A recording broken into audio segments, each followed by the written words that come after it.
Imagine, for a second, that you were to flee your country. And you have a very short time to take what you can and leave your home, your city, everything behind you. You could not find your diplomas, or perhaps as you were traveling by sea, you've lost the documents. Now, you have arrived in a host country, but you cannot prove that you have those qualifications. How would you feel? What could you do?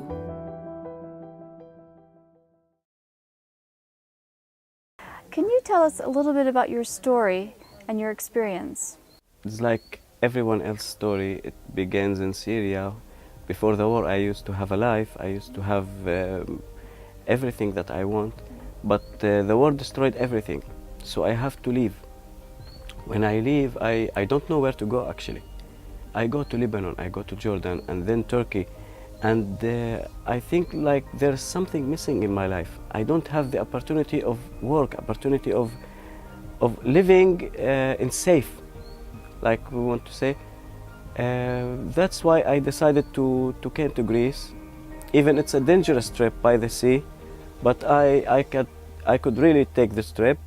We got the idea after talking to the Norwegian and the UK recognition centres who had developed a methodology for assessing non-documented refugee qualifications, and we discussed with them and thought that this could be useful at European level. The main benefits of this project in practice is that the methodology of this project will be applicable to all European countries. This project was an opportunity to me.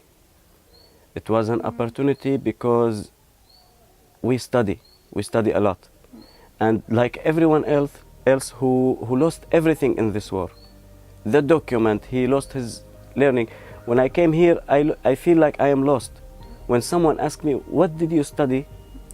I want to tell him that I am graduated in a university, but I don't have the document that it need. So I feel like I am lost. I feel like this is a very important paper that everyone educated should have it. The benefits of the project are that we can more quickly allow people to get into the system. You know, refugees come to a new country and they get into kind of a paper mill that they feel sometimes they're never going to get out of.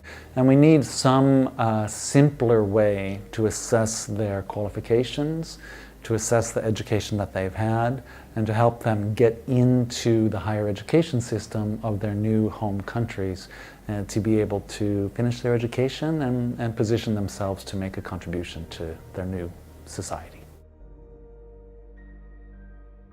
My name is Anwar Horani. I'm Palestinian Syrian. I lived in Syria my whole life. I'm married. I study physical therapy, so I'm physiotherapist. We ran away. I have a little kid, so I'm worried a little bit.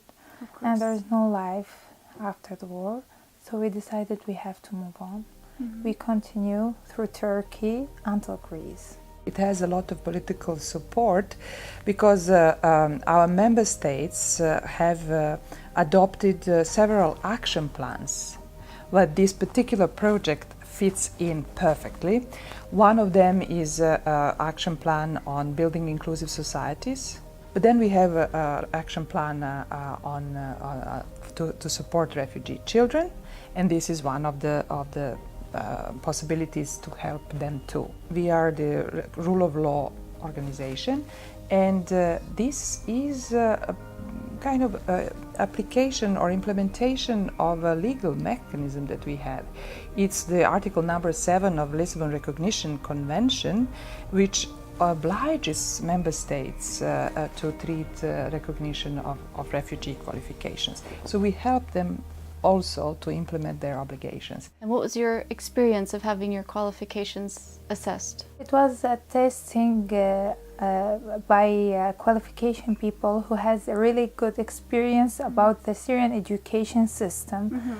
So when we went there, there was 3 people who has a good knowledge asking you specific questions writing the answers and making they are looking if it's true or not. It was happening there, so they make sure if you had the qualifications. The methodology is based on the assessment of available documentation which refugees might have with them. In addition, we conduct structured interview with the experienced credential evaluator. One of the most challenging thing is to give the right information to the right stakeholders, but also to the applicants, in order not to create too high expectations of what the passport is. Often they'll have partial documentation, so most of the cases that we have seen so far had something. They might have had a graduation statement but no transcript.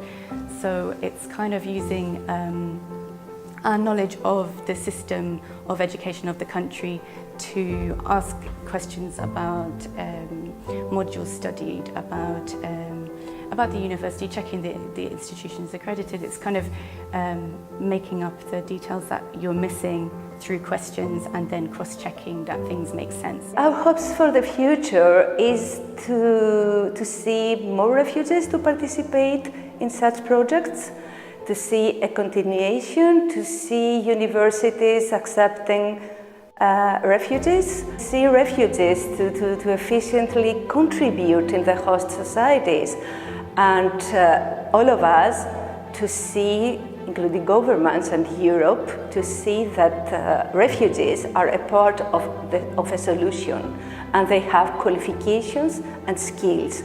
We need all to see this.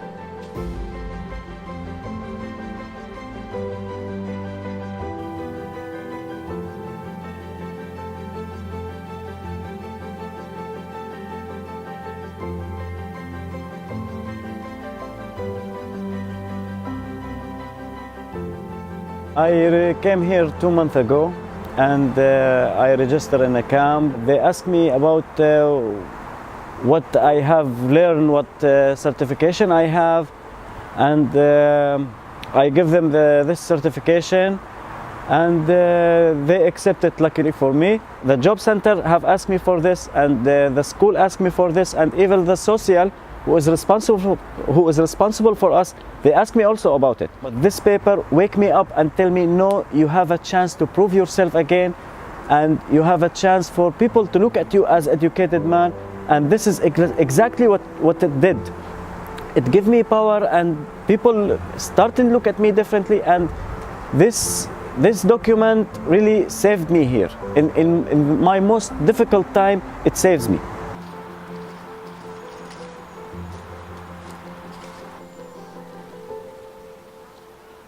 I'm attending a course. It's about international public health. It's collected the medical department together. So we're nursing, physiotherapists, and so many other. So it's in English, so I get the benefit to go and attend it. And I feel pretty happy that I had that opportunity. It's a big opportunity. Everyone was surprised as I have been here for 5 months and I get accepted in college. That was remarkable for me. It was like the document number 1 because the cause I got into that course. I feel like I have a big appreciation for Greece, for their generosity. Even they are in some difficulty as us, but they open their arms and hold us in that time, so I really, really would like to thank them. Imagine someone could assess your qualifications and you could now apply to a job in your relevant field or continue your studies. How would you feel now? Would it be different? Would not.